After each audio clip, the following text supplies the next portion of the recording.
You guys thought I changed my theme song, didn't you? No. No.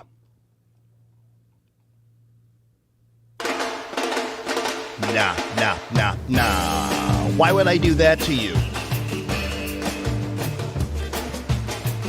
Why would I change my theme song?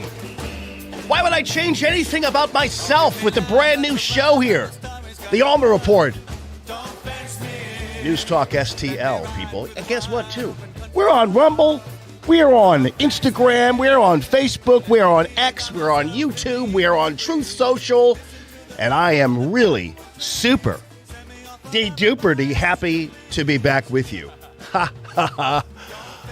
Oh, people trying to kill me off. And would you pump that up a little bit, Ethan Valencia? Because I've got Valencia 2.0 producing my show. It's unbelievable. We've got Phil, who's been my best friend in radio for God knows how long. And now his offspring.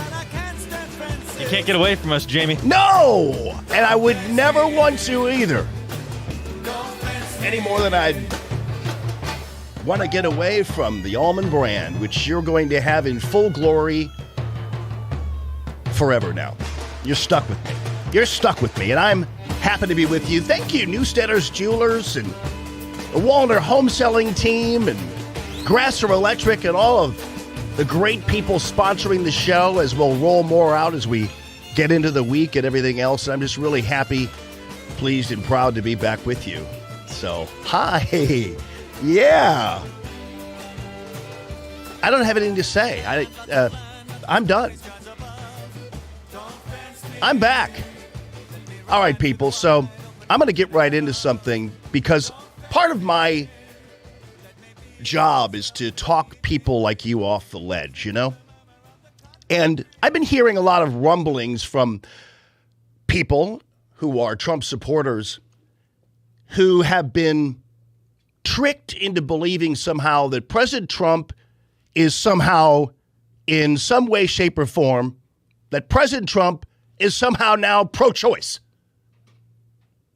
And all these salon Republicans, as I call them, all the pearl-clutching National Review Republicans are out there in force in the wake of an announcement by J.D. Vance. This took place over the weekend on NBC's Meet the Press. And don't be fooled, people. Don't start getting wishy-washy on President Trump and his commitment to the unborn. You, after all, have a guy who won a re-election for Republicans, right, in 2016 after 8 years of drought. We had lazy-ass John McCain who wasn't into it. Oh, but it would have been hard for him to beat Barack Obama. No, it wouldn't have. If McCain had any amount of energy and any amount of courage, he would have been elected president. And with Sarah Palin, he announces Sarah Palin, they all throw her under the bus, and suddenly you have a loss in 2008. Then Mitt Romney, who perhaps is the laziest, you know, the strawberry vinaigrette guy. Never forget that story about Trump just totally chumping him out for that Secretary of State's job. Anyway, what I'm trying to tell you is the bona fides of President Trump as it relates to the pro-life issue are indisputable. And you shouldn't forget that. Don't be demoralized by the National Review Republicans who are now saying that President Trump is wishy-washy when it comes to the pro-life issue. You had a guy who was elected, worked really super hard, got more votes than any Republican in the history of man, people. And he got elected in 2016, 3 Supreme Court justice appointments later, and we have an overturning of Roe versus Wade, which is something all of these Republicrats have been talking about for heaven knows how long, right? We're going to overturn Roe versus Wade. Well, you can't overturn Roe versus Wade if you don't win elections. And Republicans are really bad at winning elections. Until Donald Trump came along, Hillary Clinton was going to be the next president of the United States, and we're going to go on 12 years of Democrat tyranny. So don't get shaken by these Republicans who are out there. I saw people on Facebook saying, it looks like I'm going to have to vote for Trent Johnson this time because President Trump is not pro-life. Don't buy it. He is. He accomplished what no Republican had been able to accomplish since that Roe versus Wade decision. They talked about it, squawked about it, kind of like the way they talk about defunding PBS, which still hasn't happened. And Trump wins an election and gets the job done. So Trump could absolutely go away today, and he still would be the most pro-life president that we have ever had. So don't get fooled by these people who are out there sitting around the ledges. They're all looking for ways not to support Trump anyway. And so they finally found it. So this was kind of surprising to a lot of people, maybe many of you in the pro-life world, when J.D. Vance goes on Meet the Press. He's asked by Kristen Welker about what will happen when people like Lindsey Graham keep talking about a federal abortion ban. Now, the problem with that is that when Lindsey Graham was talking about that in 2022, 6 months before the so-called red wave, the red wave vanished. Mainly because there's nothing that galvanizes the liberal base and Democrats more than talking about abortion. President Trump took that off of the table in perpetuity. And guess what? The Republicans, I guess because they think if they keep talking about the unborn and a federal abortion ban, they're going to get into heaven earlier or something like that. I don't know. Or faster or whatever it happens to be. So this is what happened on Meet the Press with Kristen Welker.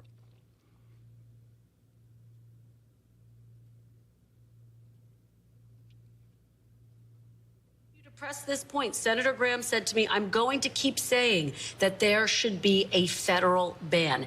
If such a piece of legislation landed on Donald Trump's desk, would he veto it? Well, I think it'd be very clear he would not support it. I mean, he said that explicitly. Yeah, I mean, if you're not supporting it as the President of the United States, you fundamentally have to veto it. So he would veto a federal abortion ban? I think he would. He said that explicitly that he would. And this freaked everybody out. This drove everybody crazy. All the pro-life Republicans were like, well, Donald Trump's then, therefore he's not pro-life. It's like, Lindsey Graham, how could you possibly do this to the president when we're trying to win an election here in 2024?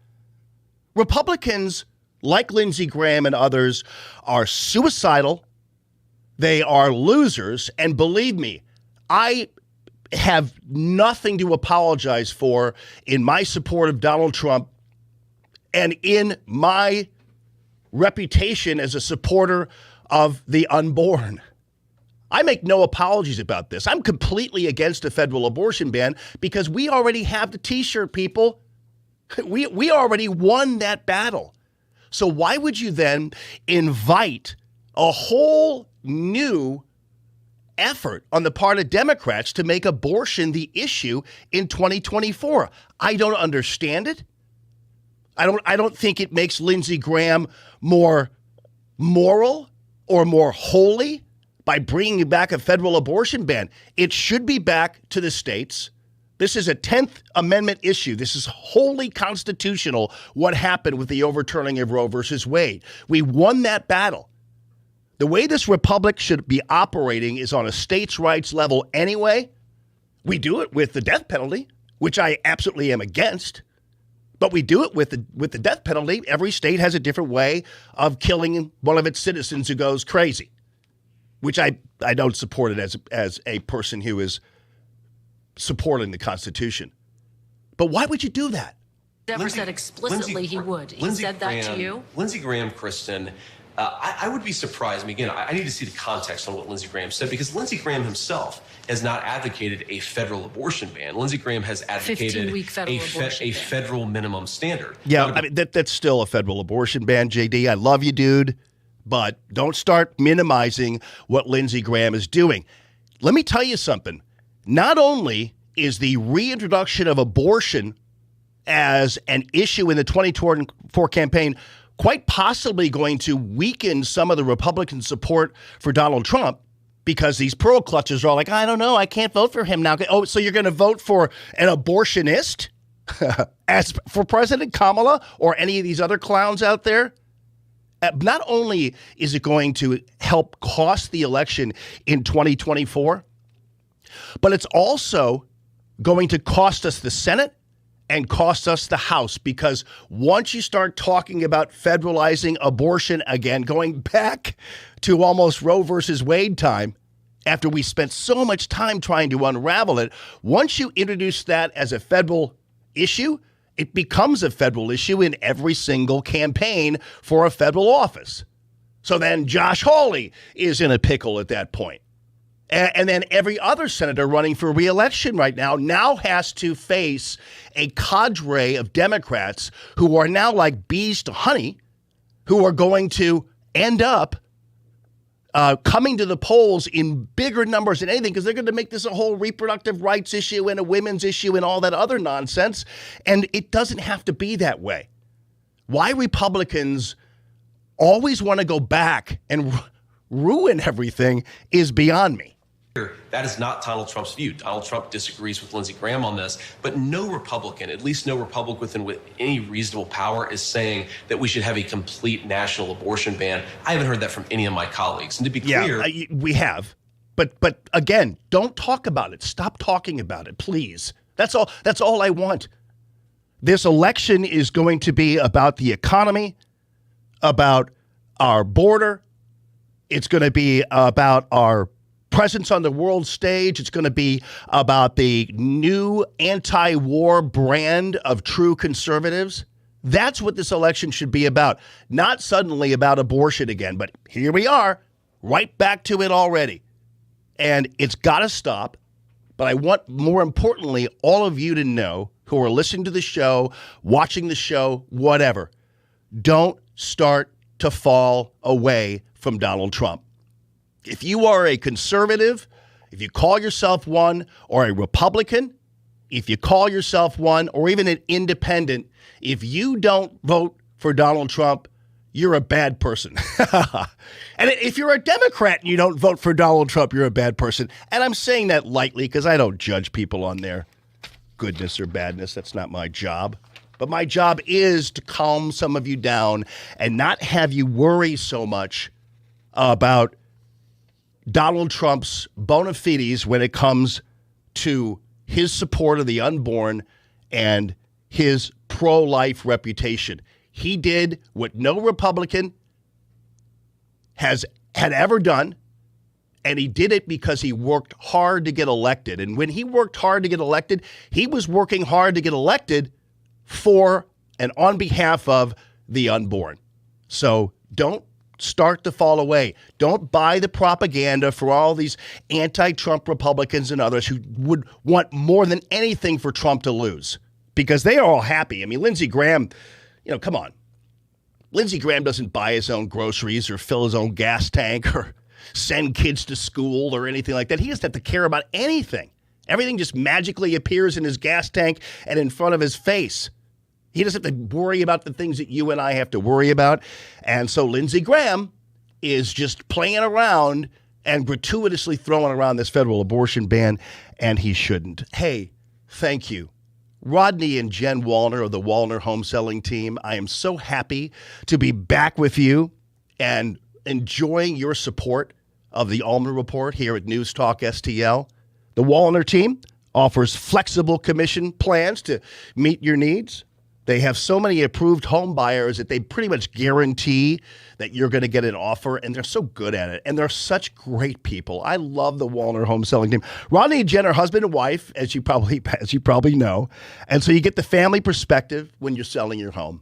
And they're just great people. They do so much work in the community on behalf of so many different charities, and they're great people. This is no obligation, no long-term commitment.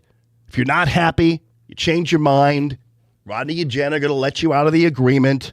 So all you have to do is get a hold of the Wallner Home Selling Team and thank them for their support of free Common Sense Radio. the Allman Report on News Talk STL. So get them at 314-810-SOLD. That's 314-810-SOLD. The Wallner Home Selling Team of Berkshire Hathaway. These are great people. They're licensed in both Missouri as well as Illinois. All right, coming up, you all know, 3-year anniversary of the debacle in Afghanistan and Abbeygate. Donald Trump did not forget. He went to Arlington.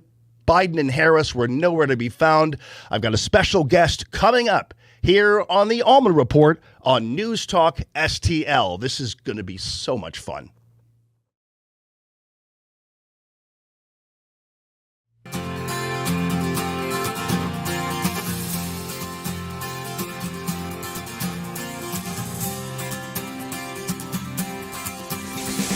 What is it that makes me just a little bit crazy? Hey, everybody, it's the Allman Report on News Talk STL 101.9 and 94.1. And I'm so happy to be back. And my whole effort to get back on the radio airwaves was built around being able to play Crash Test Dummies again. That's all I wanted to do. Ethan, listen to this. Do you even know who these guys are, by the way? I do now.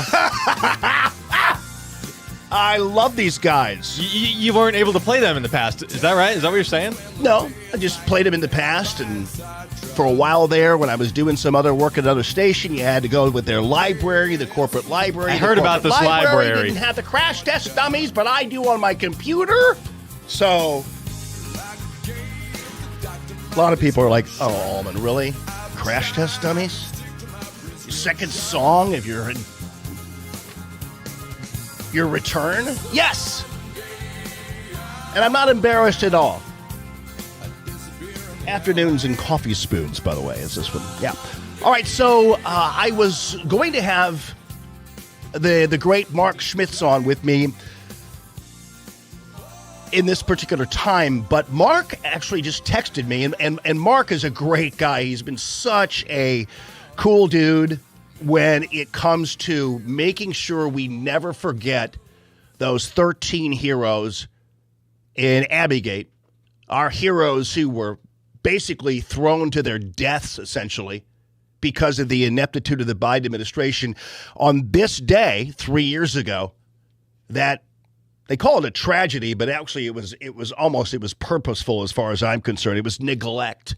It was, aside from being a tragedy, it was a complete neglect. It was a complete abandonment of our heroes there in Afghanistan in this botched evacuation. And so Mark, though, messaged me and said, "Hey, listen, give me 30 because I'm going to be on a conference call with J.D. Vance." So the added benefit to all that is we're going to find out exactly how that call went. He and the other families of our 13 heroes are going to be on this conference call. And so we're going to be able to ask him about how that conference call went with J.D. Vance. And, of course, just about how things have been going for him and the family and the other families, his thoughts. He's learned a few new things about what happened that day, so I'll make sure that I ask him about that. There's a big, big thing going on September 7th that I want to tell you about because it's a big, big deal. On this day also, in 2015, you guys might not remember this, but I do, and I think once you listen to it, you'll remember it. It was Univision's Jorge Ramos on this day in 2015 who accosted President Trump at a news conference. And it turns out, and this is from a Canadian television station, of course. They do some pretty good work there at the CBC, I think they call it. And it turns out this was all a setup. It was all purposeful. Jorge Ramos now has a book out about that particular day in 2015 where he confronted Donald Trump. And what's really curious about all this is that in the end, this was all set up. And in fact, he was confronted about it eventually by the interviewer. I want you to hear how this goes.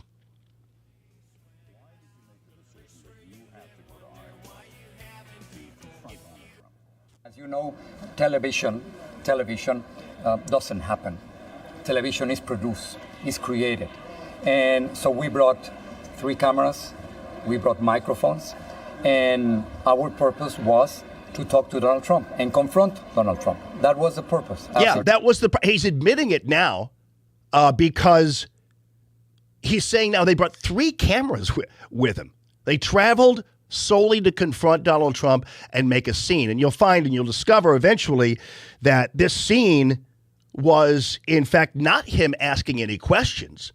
It was just him grandstanding. A confrontation. I wanted to ask him a question, many questions, but yes, it was going to be a confrontation. You keep calling it questions, your questions, where in fact you didn't ask a question. They're statements, they're not questions. You cannot deport 11 million people. You cannot deport 11 million. You cannot deport 11 million people. You cannot build a 1,900-mile wall. You cannot build a 1,900-mile wall. You cannot deny citizenship to children in this country. You cannot deny citizenship to children in this country. I confronted him on the fact that he wants to deport 11 million and build a wall and deny citizenship. That was a CNN interview where he was talking about his purpose was to confront him as a Latin American about the wall. And it turns out it was a complete and total staged production. And of course, you remember, because you heard Donald Trump at that point famously say, "Sit down." And this became a thing because Jorge Ramos went all over on this tour in the aftermath of this confrontation. It turned out it was all totally staged. Dubuque, Iowa, there would be just a few journalists following the candidate, and we were right. So we showed up like 2 hours before. We brought 3 cameras, and then we made a plan. So anyway, this is him on C-SPAN and a speech where he was promoting his book, and the book's called Stranger: The Challenge of a Latino Immigrant in the Trump Era. Wearing a microphone, so my voice would be exactly the same level as his at the time when we start editing. No, you don't. You haven't been called. I have the right to ask the question, and this is the question. You cannot. And it's interesting too because Jorge Ramos is not unlike a lot of people who come to this country for nefarious reasons and break through the border. Because in the end, they don't care about the laws any more than Jorge Ramos cared about any kind of protocols at this news conference where the idea is that you're called upon. That's how it worked. And Jorge Ramos went up there and said, well, I have the right to ask this question. It's not unlike the vibe of the illegals who come across here, like they have the right to be in this country when they actually don't. So at least Jorge Ramos is consistent in attitude with some of these other dirtbags that come over here for nefarious reasons. 11 million, you cannot deport 11 million people. You cannot build a 1,900-mile wall. You cannot deny citizenship to children in this country. Then we had the 3 cameras well positioned. The lighting was right. And then I made a plan. We planned everything. Television doesn't happen. You create it. Yeah, great. That's good to know.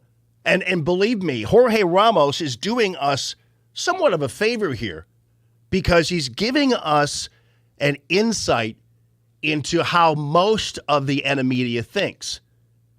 That television, and especially their version of television news, is really created events.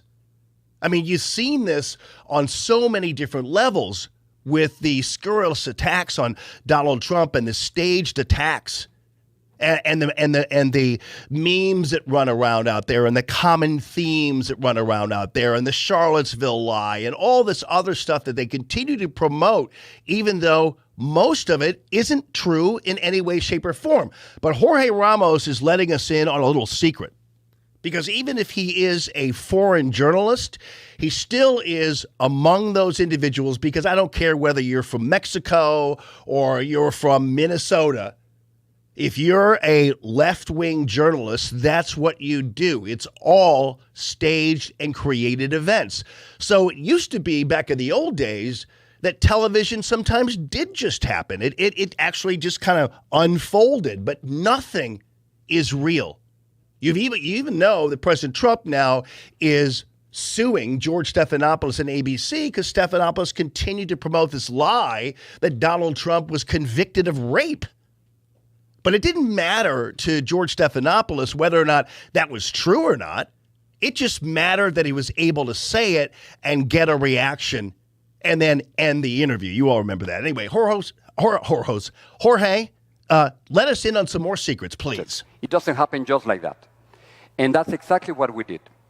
We needed to confront him. You wanted to get into a fight with him, and you got your fight. We will be judged as journalists by how we responded to Donald Trump. Yeah, I'm telling you what, Jorge Ramos speaks for most of the media, and they believe that they are more important than you. They're more important than any presidential candidate, at least on the Republican side. And this is how they operate. And in my opinion, and this is something that I think we're going to ultimately have to learn, and I'm not calling for attacks on journalists or physical attacks on them, whatever. The reality is that they are, you talk about dangers to so-called democracy, which we're not a democracy, but for the sake of argument, I'll just say it. The true danger to this republic would, in fact, be the media. Without them and their creation of stories. But here's the good news for you. And again, I'm going to talk you off another ledge. A lot of times people believe that CBS, NBC, ABC, MSNBC, CNN, and all these news outlets are actually directing public opinion. And the reality is they're not directing public opinion. I had my 19-year-old son, Aiden, who sent me a clip, and it was J.D. Vance being interviewed by the Nelk brothers. And the Nelk brothers are basically a bunch of upper 20s, young 30-year-old guys, and that's primarily an information source of a lot of people around Aiden's age and up to 30, whatever. You know, the Nelk brothers wear their hats backwards and sideways and, Leo, what's up? That kind of thing. But that's where people are getting their information. That interview with the Nelk brothers had millions and millions of hits. That's pretty amazing. For the sake of comparison, I will tell you that if you have 1 million viewers a night, you are beyond over the roof in terms of your ratings. Most of these news operations have 450,000, 700,000, what have you. Fox News has much more of a viewership than any of them anyway. So that ought to make you feel a little bit better depending on, what you're seeing on Fox News, of course, which, I oftentimes, in my off time, and I've got my XM on when I'm not listening to 101.9 or 94.1 and NewsTalkSTL. I'm listening to jazz. I go to real jazz. I'm not going to listen to these goofballs during the daytime on Fox News, and very few people do anyway.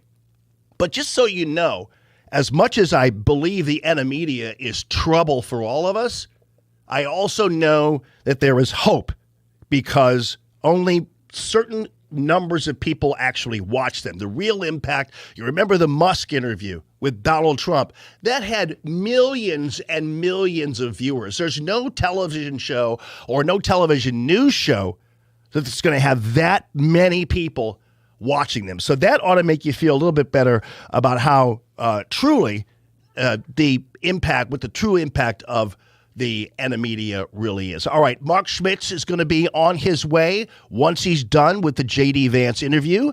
And so I'll be talking to him on this, the anniversary of Abbygate. And also, I want to run this by you. The RFK Jr. quotient. I know lots of people have already talked about it. You all have talked about among yourselves about it. But I have something that you need to know, and it's a positive thing, about the role of RFK now in the Trump march to 2024. This is the Allman Report. Don't forget, if you listen to the Allman Report podcast, all you have to do is download it from any place where you get your podcast. So, or you go to newstalkstl.com/Allman, and that's the way you're going to see the show. The show is also going to be living on my public page on Facebook. Many of you are already subscribers to that and followers of that, so you'll see it there. You'll see it at the NewsTalkSTL Facebook page. You'll see it on X, on Instagram, Rumble, YouTube, and Truth Social. And so if you miss any part of the show and you want to hear it again, you're always able to hear the Allman Report wherever you happen to be. So you can't lose me. That's the good news. It's the Allman Report on News Talk STL.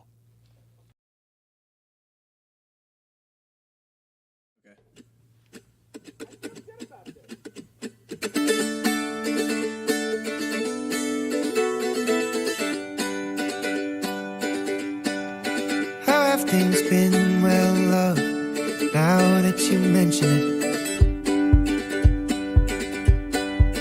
My folks still talk, they speak in these two-word sentences.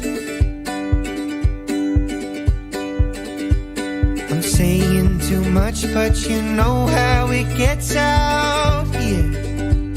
It's the Allman Report. Hey, he. No winter cold could keep out all so happy to be back with all of you, ladies and gentlemen. I'm telling you what, thanks to Jeff Allen and Joe Rush and Ethan Valencia, the offspring of the Grandmaster Phil. You got all my love, man. You pop that up a little bit for me. You got all my love, people. And you. Yes. Same as I was, people. Well, there's not bad blood with you guys, of course. Yeah. Yeah, you got all my love here at the Allman Report, News Talk, STL 101.9 and 94.1. Thank you again to Newstetter's Fine Jewelry and the Walner Home Selling Team and Grasser Electric and all the other sponsors that will be unraveling and introduced as the show continues. So thank you that, and thank you all for your support. While I was on the beach a little bit, you know, I kind of got to the point where I was almost like that Travis Tritt song, you know, about how he was gonna have some rice cooking in the microwave, and he's gonna maybe get a new tattoo and all this stuff. I was like, you know, I was canning. I was making pickles with my cucumbers and hot sauce, and I made blueberry basil jam and all that stuff.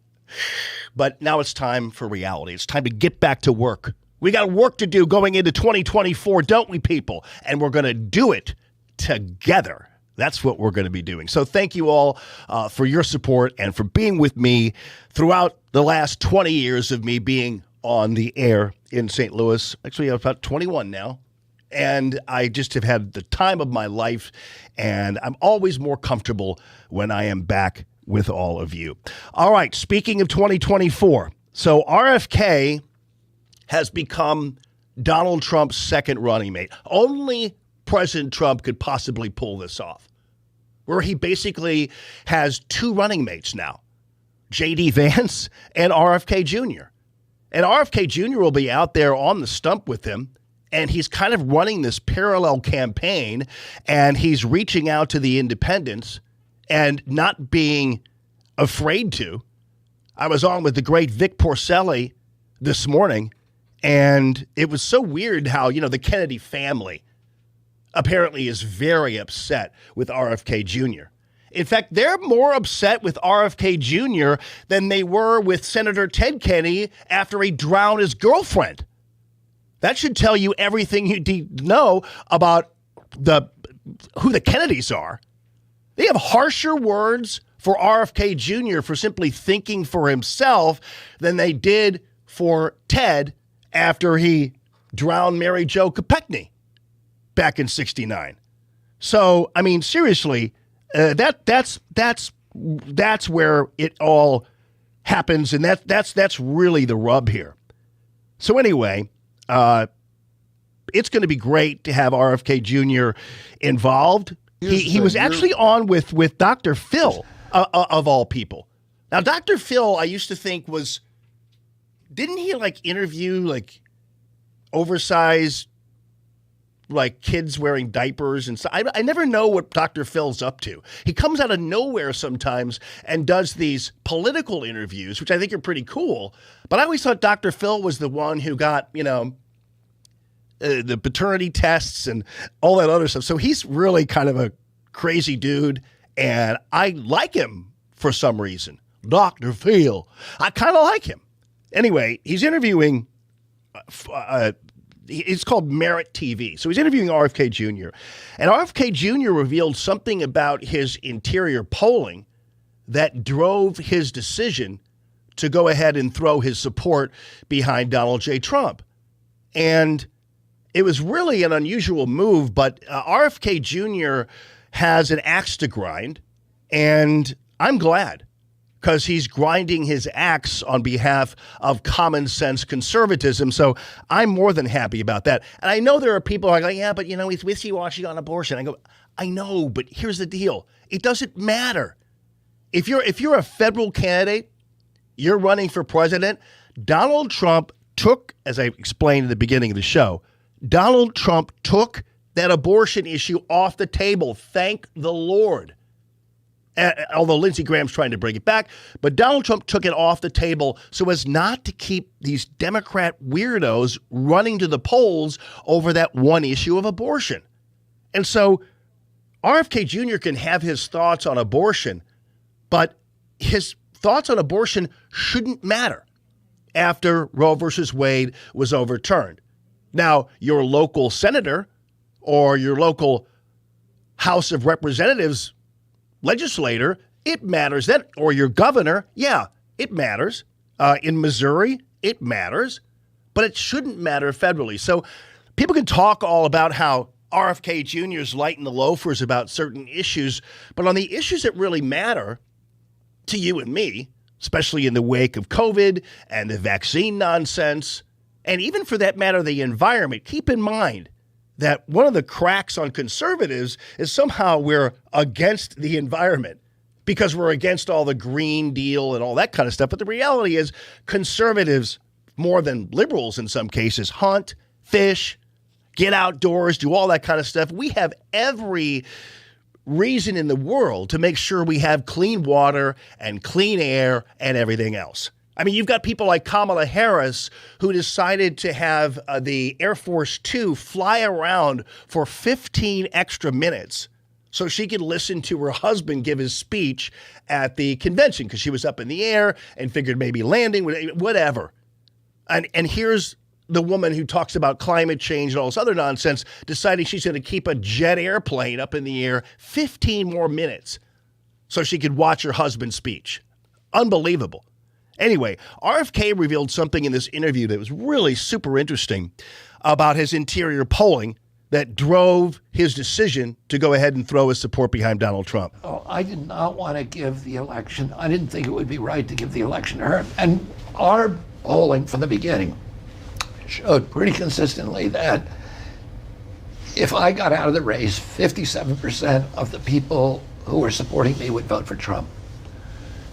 And so me staying in the race would have swung the race, very likely could have swung the race to Harris. Yeah, 57% in his interior polling. Now, you can quibble with the polling. You could say it's fake. You could say that's this, that's that, whatever. But the reality is 57% of his voters, and I don't know what actually that number turns out to be individual by individual, but it's enough to get President Trump over the top with the independent vote. I already think that he's going to do very, very well, actually with a lot of non-Republicans.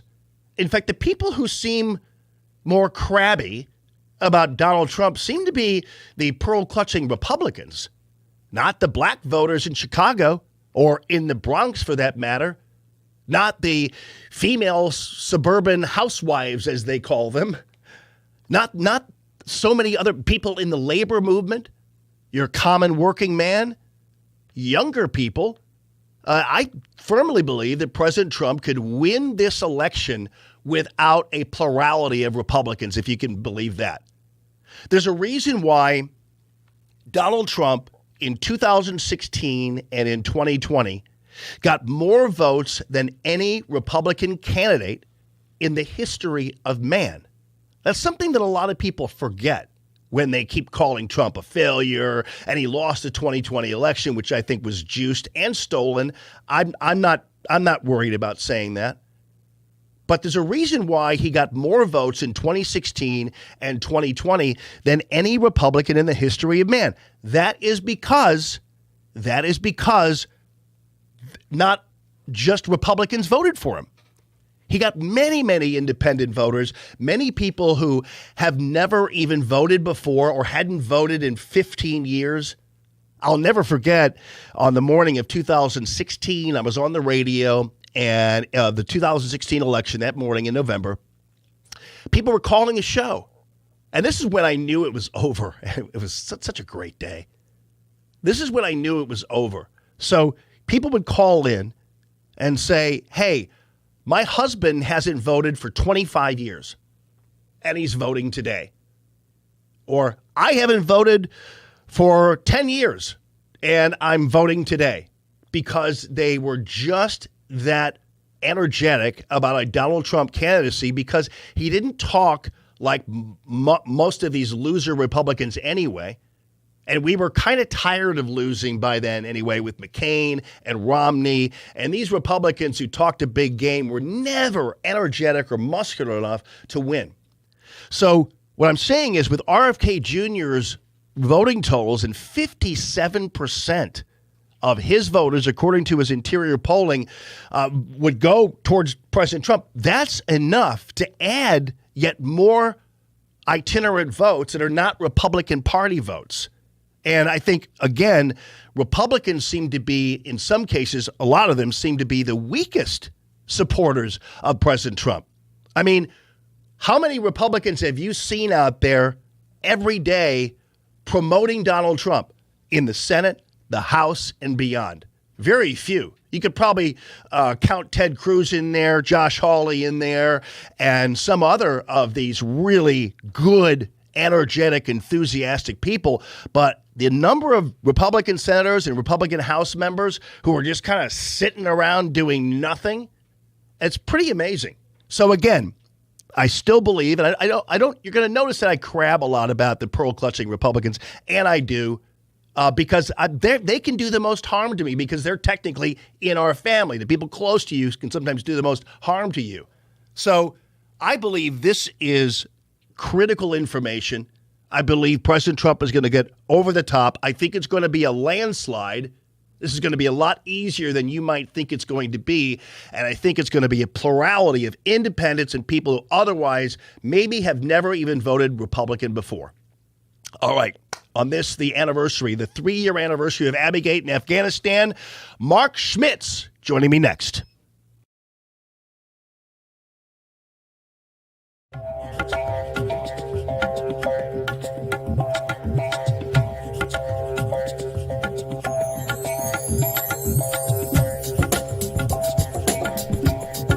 This is the inaugural edition of the Allman Report here at NewsTalkSTL. 101.9 and 94.1, the Allman Report. Yeah, really pleased and privileged to be with you. And this guy is, now I'm privileged to say, an old friend of mine, but a hero in his own right, as he has been tirelessly working to maintain our memory of our 13 heroes who died and were killed on this day at Abbey Gate in Afghanistan. And it has been a long road for all of the families of those 13. And it was, you could call it a tragedy, but it was an avoidable one. And it was thanks to the idiocy of the Biden administration and, of course, many other people. And we lost one of our local heroes, Lance Corporal Jared Schmidt. And he was a great kid. I've gotten to know him posthumously because through his dad, Mark. And today is a day that we should never forget. I know Donald Trump didn't because he was in Arlington. Where was everybody else, by the way? But I want to talk to Mark Schmitz now on the show. And Mark, you're a great guy. Thank you for everything you have done. As I said to you today, earlier when I was texting with you, making sure you knew that we continue to pray for you and for Jared and the other 12 heroes who died on that day. Marine Lance Corporal Jared Schmitz is truly missed, but he is not forgotten. Thanks to Mark, and thanks to all of you who continue to make sure that we honor these guys. Mark Schmitz, welcome to the show. How you doing, my friend?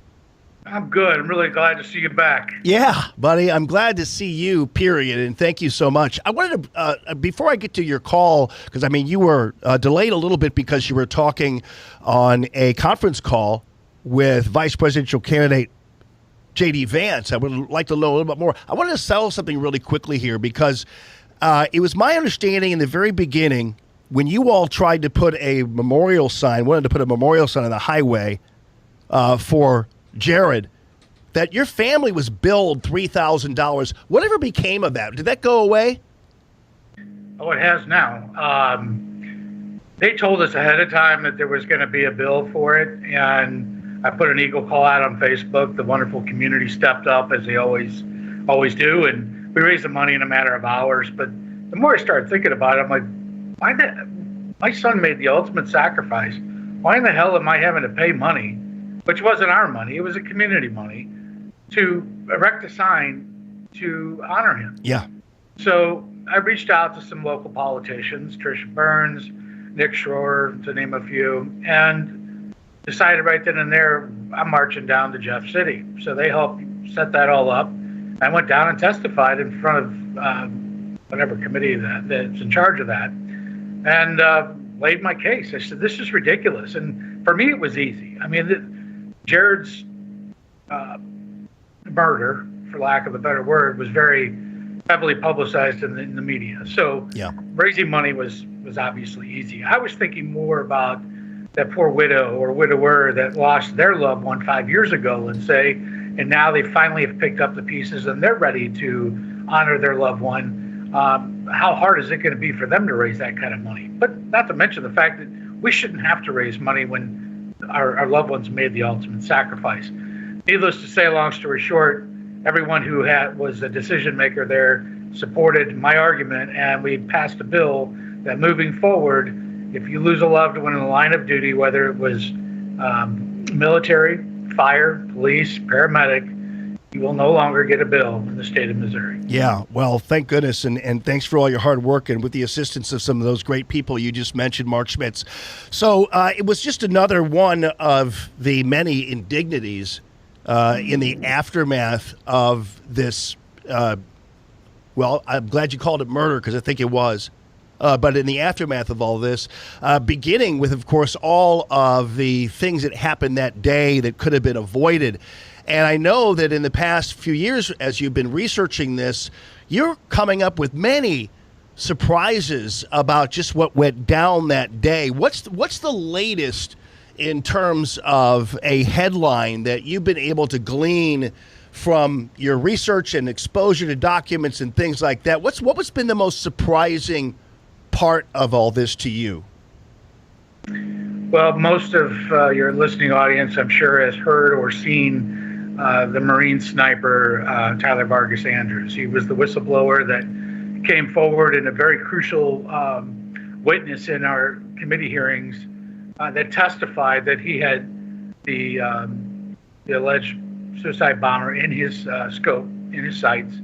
He had recorded those images on his scope, that the technology is there for them to do that. And he had phoned up numerous times to get permission to fire, to take this guy out. after numerous attempts, Lieutenant Colonel Whitehead had finally showed up, and they went over the reviews. There was other people from CIA there. They also looked at it, confirmed that this looks like the description of the guy, and Whitehead disappears with this information. Before Tyler could hear anything back from him, which took what seemed like an eternity, the guy detonated his vest. Now, fast forward, the families were all invited down to CENTCOM, down in Tampa, Florida. So we all went down there, and that's Central Command. And we're sitting there listening to their review of the after-action reports. You had the one report, we all called BS on that report, which triggered the CENTCOM to go ahead and launch another investigation. Upon that investigation, they went ahead and started revealing a little bit more detail, right? So we got a couple more inches of space along the way. But what was peculiar was the amount of time they spent. They didn't actually say it, but without saying it, they were calling Tyler Vargas Andrews a liar. And they showed photos of this man in black, a bald man in black, and the facial recognition comparison between him and the guy that ISIS-K is saying was the actual suicide bomber, which brings up a whole other can of worms. We have no physical proof whatsoever of who this guy was that blew up our kids, okay? And we're taking the ISIS-K's word for it. That's a big question mark right there.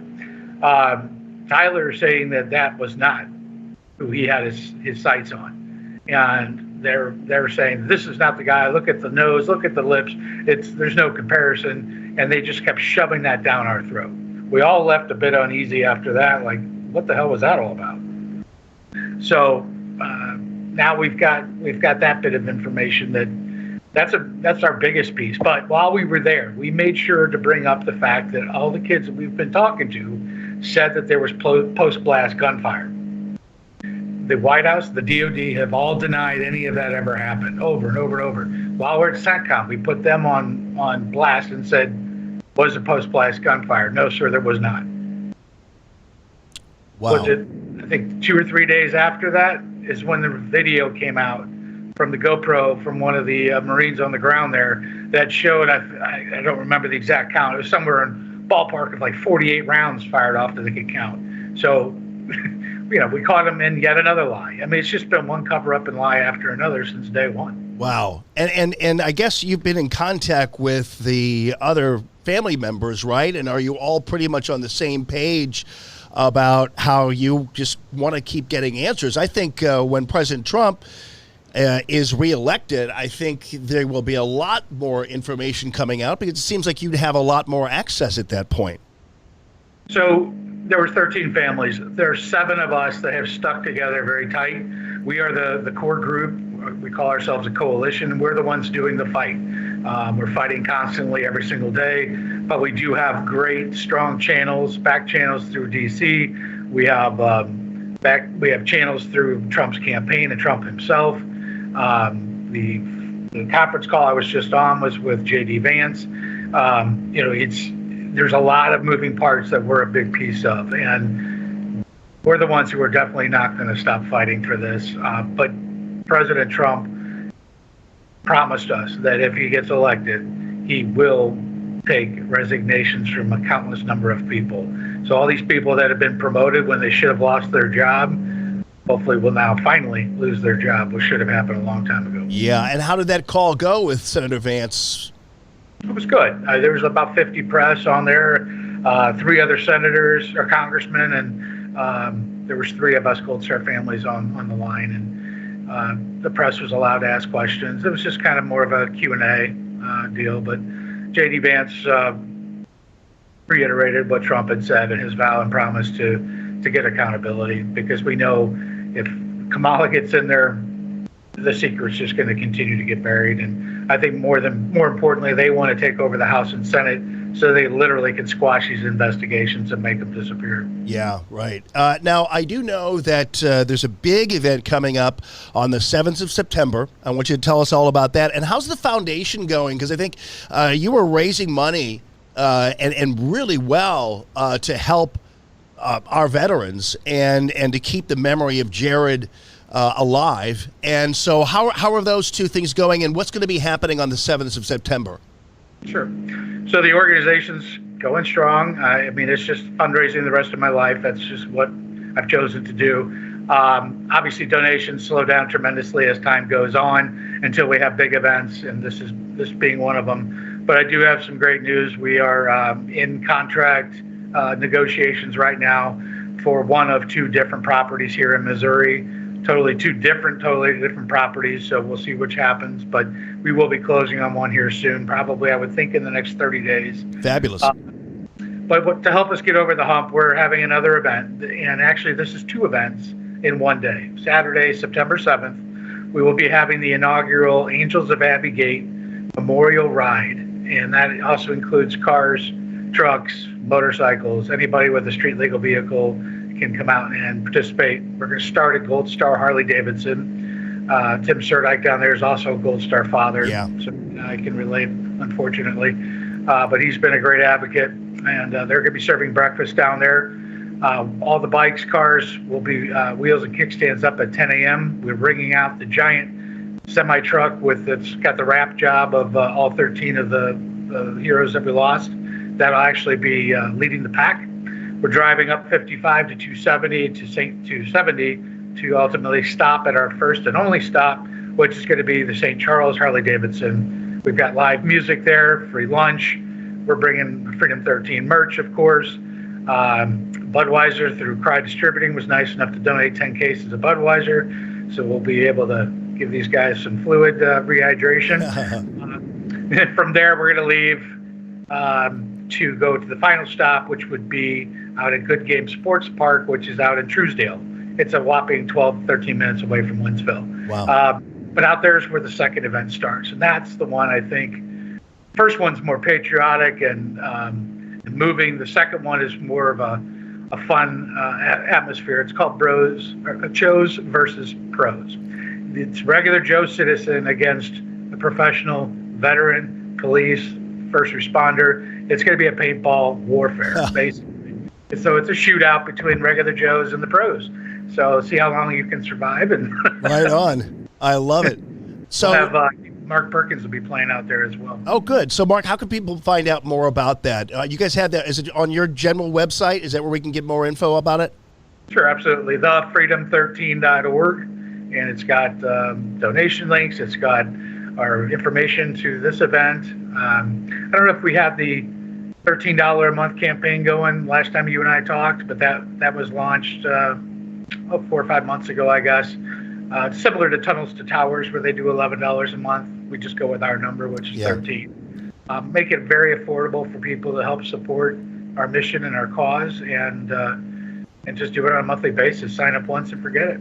Yeah. On a final note, Mark, and thanks for all that, I wanted to ask you really quickly as we go out here about the family, about Jared's brothers and sisters. I remember last time I talked to you, you told me a very moving story about Ellie. Is that right? His younger sister. Addison. Addison, okay. I know you too. So Addison, some were particularly more affected by his death than others, obviously. And you told me about Addison, and how is she doing? How's that going? Well, Elle actually decided to stay home from school today, which we weren't going to push. Yeah. I thought for sure Addison would, but she decided to tough it out, and she attempted to go to school. I got a phone call about 12:45, come pick her up. She didn't make it the whole way, all day today, but that's understandable for sure. And God bless her for trying, and she's here at home with me now, and she's doing okay. I mean, luckily, it gets a little easier for them over time, but it's always a tough day. Yeah, I know. I mean, and in little kids, man, the 3 years, it actually is a lot like yesterday. You'd think that time would pass in a wider scope for youngsters, but it really doesn't. No, it really doesn't. And, look at us. We're old and graying, and, it's like 1 year passes by and it feels like it was a month long. It just, time flies as you get older. Yeah. When you're a kid, it seems like an eternity. So yeah, and really just harder to process these kinds of things. I don't think it's any easier for a father or a mother, obviously, but young minds, it's really hard to process and understand and figure out. And so our prayers continue for you, Mark, and for the entire family, Elle, Addison, and all the rest of the siblings. And I know that this has been a really hard road for you. I know that there are a lot of people when this happens to them and their families, and you can hardly blame them sometimes that they kind of check out, maybe retreat a little bit into themselves and are just quiet or whatever. But we thankfully have you and others who have went in the opposite direction. It had to be that way for you to get out there and make sure that we never forget. And again, with all kinds of empathy and understanding for the people who react differently to it, we're thankful for you and that core group for all that you do on behalf of our heroes. Yeah, for us it was simple. But we have a tragedy at our feet. We've got to turn that into something positive. And I can only hope and pray that I've impressed my son as much as he's impressed me. So yeah. Well, lovely guy, as you are too, Mark. And we'll see you on September 7th. And really appreciate you sharing the story again today on the Allman Report. Appreciate you, buddy. Thanks for having me. Thanks, right. and welcome back. All right. Thank you very much. I appreciate that. What a great guy. And they have worked so hard. The entire family has, just to make sure that we never forget not only Jared, but all of the 12 other heroes who died on this day 3 years ago. Hey, speaking of being back, thank you, Grasser Electric, for also paving the way for my return here to the Allman Report and News Talk STL. Grasser, Shane's a longtime friend of mine, and I've known him, and he's been a supporter of free common sense radio for going on about 15 years now. And I use him. Sean is the electrician that always comes to my house and is befuddled by all my idiocy and trying to do this and trying to do that. But he's a great guy, patient guy, and Grasser specializes in all your electrical needs. Doesn't matter whether it's simple home service, replacing a bad light switch, putting in a dimmer, all those things that sometimes you might not even have time to do. Grasser can do it for you. All possible ranges in electrical service. They can handle about any project you have in mind, including when you are renovating and you're adding a room, rewiring a room, old knob and tube, whatever it happens to be. Shane and his team can do it. They've got free quotes for all new projects. And so if you just need a quote or you need to contact them, even just to thank them for supporting free common sense radio back on the airwaves here at News Talk STL, 636-441-5200, 636-441-5200. Don't ever be left in the dark.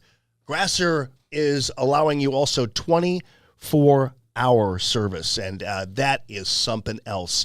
Speaking of old friends, I have an old friend coming back in just a matter of minutes. You know him, you love him. His name is Judge Andrew Napolitano. This is the Allman Report, News Talk STL, 101.9 and 94.1.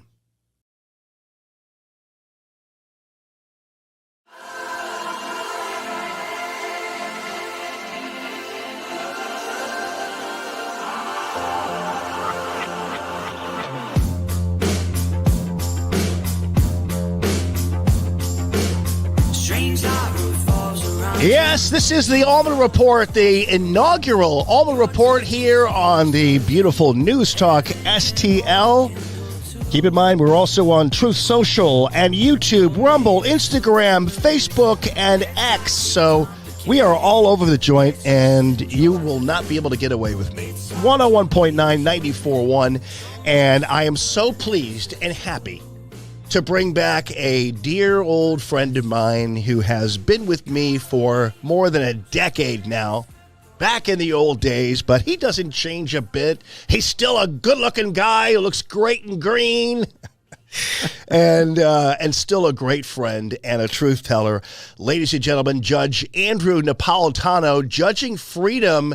I want you to make sure you subscribe to that on YouTube. You're going to get notifications every time this man's brilliance comes out. He always has some great guests, great topics, and so he's on it. Judge Napolitano, hi again, buddy. How are you doing? Yeah, I'm fine, Jamie. I'm absolutely thrilled to work with you again, and especially thrilled to be on your maiden show in your latest venture, my dear friend. It's always a new adventure, and I'm always so ready for it, and especially when I have good friends like you by my side. Judge Napolitano, you know, one of the things that has not really been talked about of late as we're in campaign season are these court cases that Donald Trump is involved in. But the question that I have is, what becomes of them if President Trump is elected? What happens to all of these indictments and everything else? Well, if we start with the easier ones, which are the two federal ones, one, the Mar-a-Lago documents case has been dismissed, not on the merits, but on the judge's observation that the prosecutor was improperly appointed and was improperly given access to federal funds. In my opinion, that dismissal will be reversed before Election Day. I think she made a mistake. The procedure used to appoint Jack Smith is the same procedure followed in 10 other federal cases, and all of those have been upheld by federal trial court judges and by federal appellate judges. So I think the appellate court will reverse Judge Cannon, the judge in Florida, and that case will be back on track. Once it's back on track, if he loses, it'll proceed in the ordinary course to a trial. If he wins, he will either instruct whoever his attorney general is to dismiss the case, or he will pardon himself, which would be very controversial. It would be a lot easier if he just instructed his attorney general to dismiss the case. The president is the chief law enforcement officer of the land on the federal side, as well as the commander-in-chief of the United States military. And in those two respects, he really has nobody to check what he does. If he tells the feds, go and get enough evidence to indict somebody, and they get enough evidence, that person will be indicted. If he says, I don't want so-and-so indicted, they won't indict him. The same thing will probably happen with the January 6th case. However, the January 6th case, the judge is going to attempt to try it before Election Day. That's 70 days from now, but she's going to try and do it. We'll find out the trial date next week when she meets with counsel right after Election Day. In terms of the two state cases, Jamie, he's going to be sentenced on September 18 for the case here in New York. In my opinion, the judge will sentence him to about 6 months in prison, suspend 5 months, and order the 6th month to be served after Election Day. That's a wacky thing to do, but that will make the Democratic base very happy. Remember, the system in New York, the judges and prosecutors are popularly elected to office, and they're openly and notoriously either Republicans or Democrats. The case in Georgia is pretty much on hold. That's the Fonnie Willis case, while issues involving her personal behavior are resolved by the appellate courts. If he wins, he won't be tried until after he's out of office. If he loses, he'll be tried in the ordinary course sometime in 2025. So this serving the sentence after Election Day, and let's say it's a 6-month sentence, what happens there? Because he can't start serving his sentence the day after Election Day, and if he wins, still be inaugurated. Can they really make him go to prison?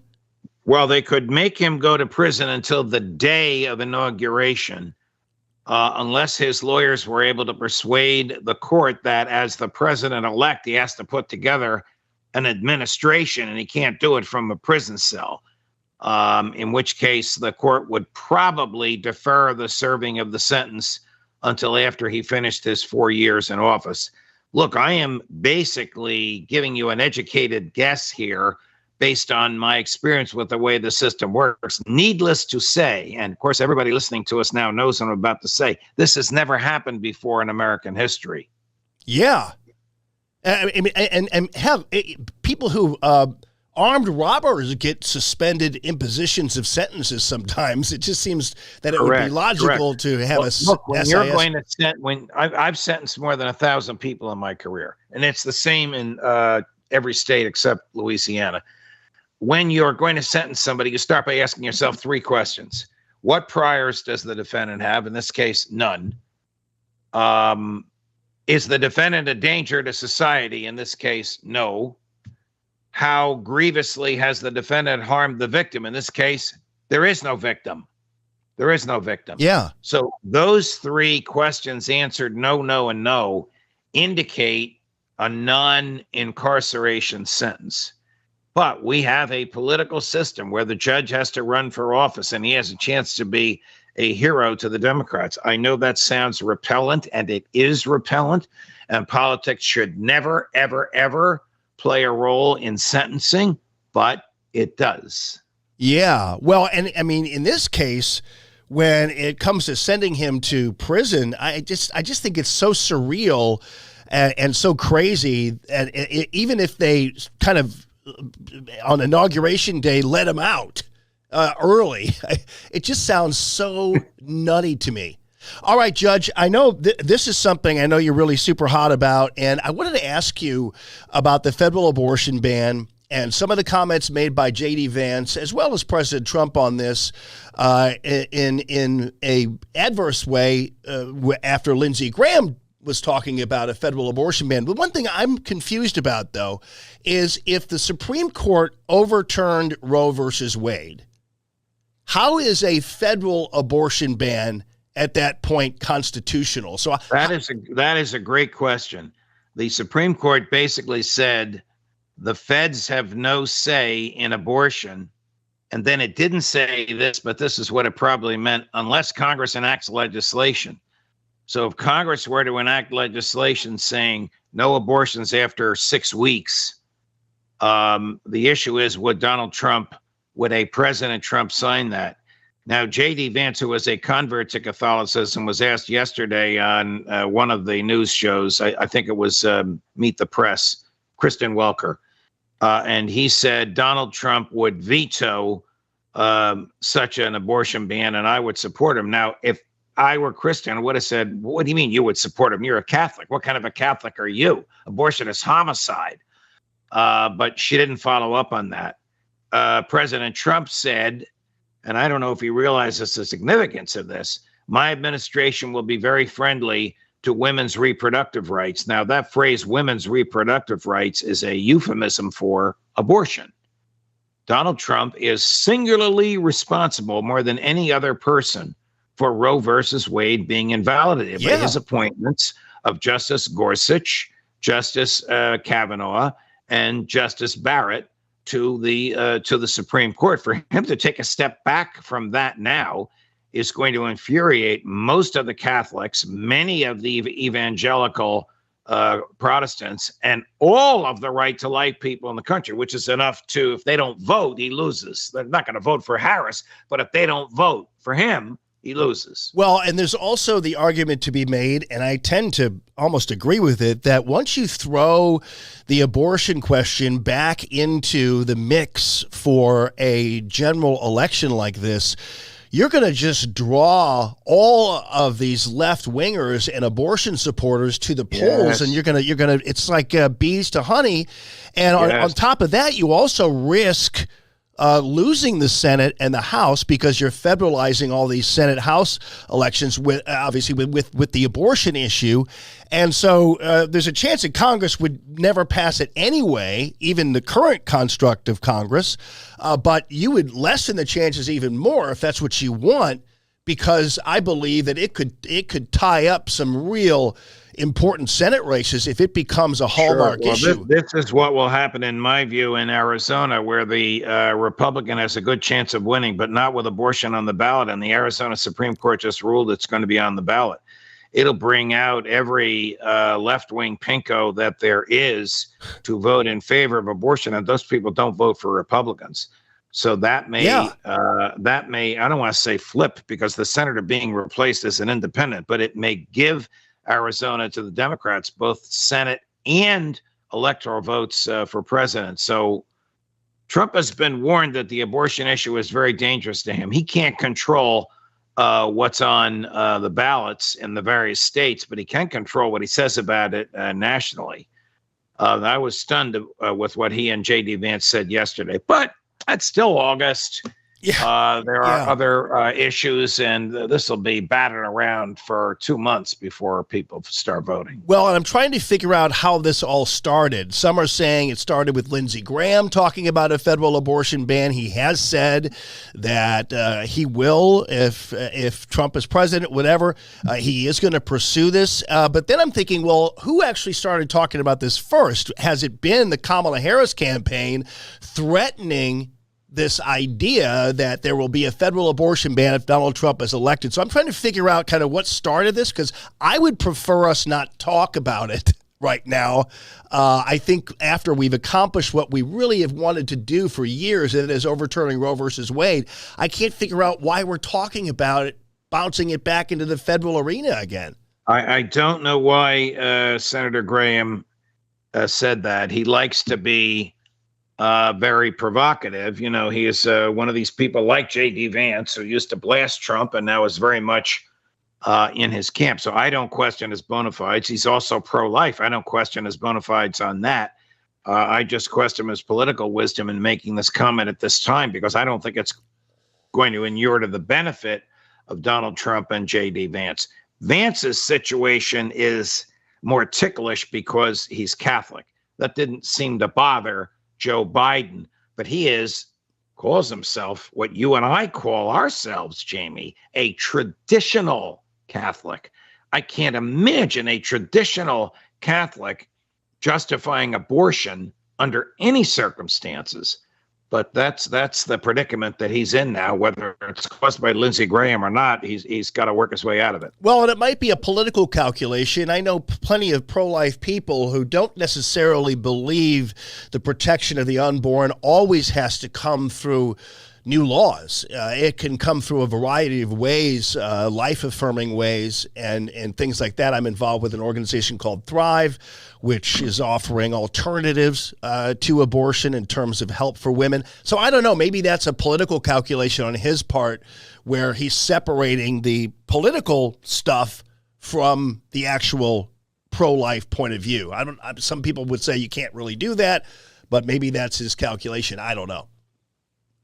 Well, we'll see where it goes. It angered me. It doesn't anger my view about whether or not I want them to win, but it angered me. And there are a variety of issues that come into play as to how we decide who to vote. Yeah. If Donald Trump sticks to the issues, he wins. If he sticks to being a barnyard bully, he loses. Yeah. All right. So this week, Judging Freedom, I'm sure you have a lot of big plans and great guests, and you always do, my friend. Well, thank you, Jamie. We were off YouTube for 7 days. We were in their penalty box because of what somebody said something in June, and a computer picked it up. A true statement about whether or not the Azov Battalion, AZOV, in Ukraine has Nazi origins. Well, it does. It goes back to the Nazis in World War II. The New York Times has reported it. The Wall Street Journal has reported it. CNN has reported it. And when I had a conversation with someone that lasted about 20 seconds back in June, their computers took 2 months to say, "You're out, buddy, for 7 days." Well, my viewers were furious, and they went back and they rewatched what we aired before we were kicked off. And so our numbers this month are just as good as if we had been on. We're back on now, and our numbers are terrific. 12.5 million a month. Wow. Well, hey, that's dedication and love, man. When you've got people watching repeats, you're in Green Acres territory there, buddy. Thank you, my man. All the best. Congratulations on the new show, Jamie. I love you. I love the show. Be happy to be a regular, just like in the old days. Absolutely, and you will. And I so appreciate the generosity of your time and, of course, your friendship as well. So love you tons. And Judge Napolitano, thank you so much. Thank you, Jamie. All the best. All right. That is the great Judge Andrew Napolitano. And you can check it out at judgenap.com or Judging Freedom there on YouTube. And you can even watch the old segments. And by the way, with the Allman Report, you can watch this anytime as well. I mean, we're on the air 8 to 10, but we're sticky too, right there on social media accounts, Facebook, X, Instagram, Rumble, YouTube, and Truth Social. And you can listen to the Allman Report podcast by simply downloading from any place that you get podcasts, people, or go to newstalkstl.com/Allman. All right. So there are a bunch of people who are whining about how, in fact, we could lose the House and the Senate in 2024. But there's a little secret to their whininess that you need to know coming up on the Allman Report. I'll have that for you and more. This is the Allman Report on News Talk STL.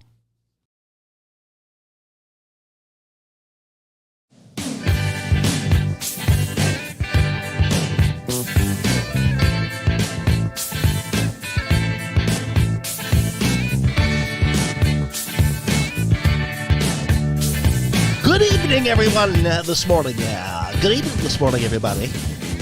Oh, this is the inaugural edition of the Allman Report on News Talk STL. I'm so happy. Ethan Valencia, thank you so much for your help today, brother man. Looking forward to working with you forever at this point. Been having a good time talking to all of you as well. I really appreciate your support while I was making homemade pickles and swimming and hanging out. But I'm ready to work now. I've been chomping at the bit. I did tell a few people when I was talking about today's show that I was going to get into a pretty major document dump on this program regarding one sexual abuse case in the St. Louis Archdiocese. I've got some information that I am needing to release. As you all know, I have been writing a book about my 9 months at the Archdiocese as a communications director and spokesman for Archbishop Burke, who was unfairly maligned on all different levels, including the sexual abuse thing.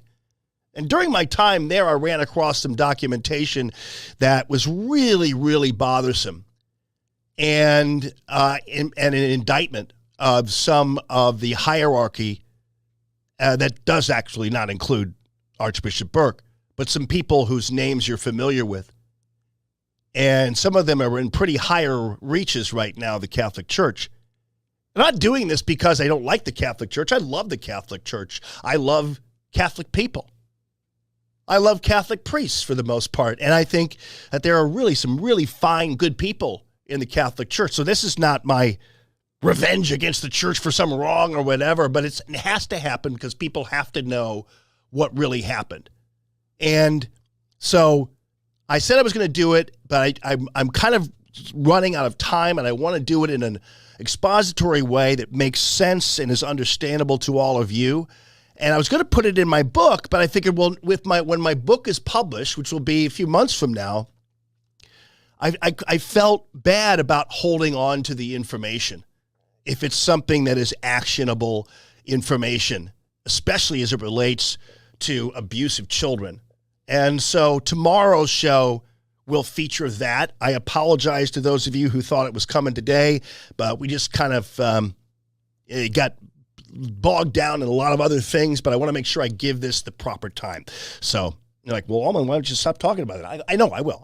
I'll just do it tomorrow, and you can look forward to that because it's important stuff that needs to get out. All right. Within the past couple of hours, yes, we've had another major endorsement of President Trump. This took place at the National Guard Association conference in Detroit, and this is how it rolled out. I have no doubt about it. He's got some very good ideas, some ideas that people weren't listening to. It's turned out to be right. And today I'm honored to officially welcome another true American patriot, a 17-year veteran of the Hawaii Army National Guard. We didn't lie about her rank, by the way. Democrat congresswoman, very, very popular. the former vice chair of the National Democratic Party and a 2020 Democrat candidate for the United States presidency. You know, she was a very good candidate. Every time she ran, she was good. She did well. She decided to leave. She couldn't take it anymore, but she is very special. And I didn't know this, but she was a lieutenant colonel. That's not bad. Lieutenant colonel. A real one. Not bad. I didn't know that. You know, I just found out. I said, put it down. You got to put that down. That's bigger. That's better than all the other stuff I read. But no, she's a special person. She's got great common sense, great spirit. She loves our country, and she loves the people in this room. Tulsi Gabbard. Tulsi, please. Yeah. That's a big endorsement. Even though she's been smeared by Hillary Clinton as a foreign operative and everything else, it's atrocious what the Democrat Party has done to her.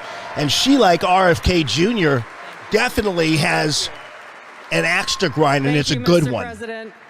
Aloha. I know we got Hawaii in the house here. There we go. It is a privilege to be here with all of you, my brothers and sisters in uniform, especially on this day of all days.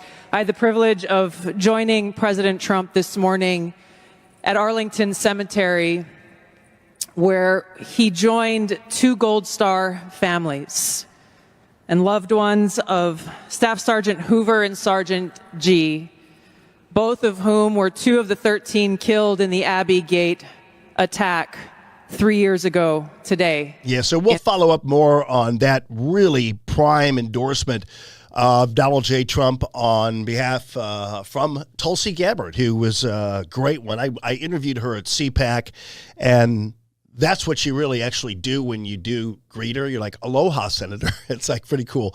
But she's a good person and strong, and at one point was even considered a possibility to be his running mate, Donald Trump's running mate. But nonetheless, again, I think he has really virtual running mates all over the place now with RFK Jr. and Tulsi Gabbard, and of course J.D. Vance, who I think is just doing great work, especially being interviewed by the media. Really quickly on this really weird poll. This is from the Daily Mail, and it reads like this: Trump leads Harris on charisma and strength, but trails her on moral and trustworthy.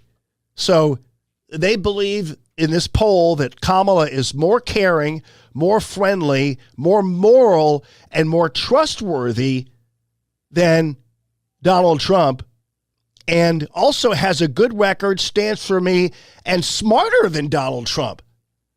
Kamala Harris, the reason why she's not doing interviews even on friendly media is because she's dumb as a bag of hair. When are people going to finally ultimately realize that? Sometimes when people don't talk, it's not because they're just sages and quiet. Sometimes they're just really stupid. And I don't mean to be so gratuitously mean, but that's just the reality of it. So I'll follow up on all of this. You guys, thank you again so much for joining me on the inaugural Allman Report on News Talk STL. Have a good night.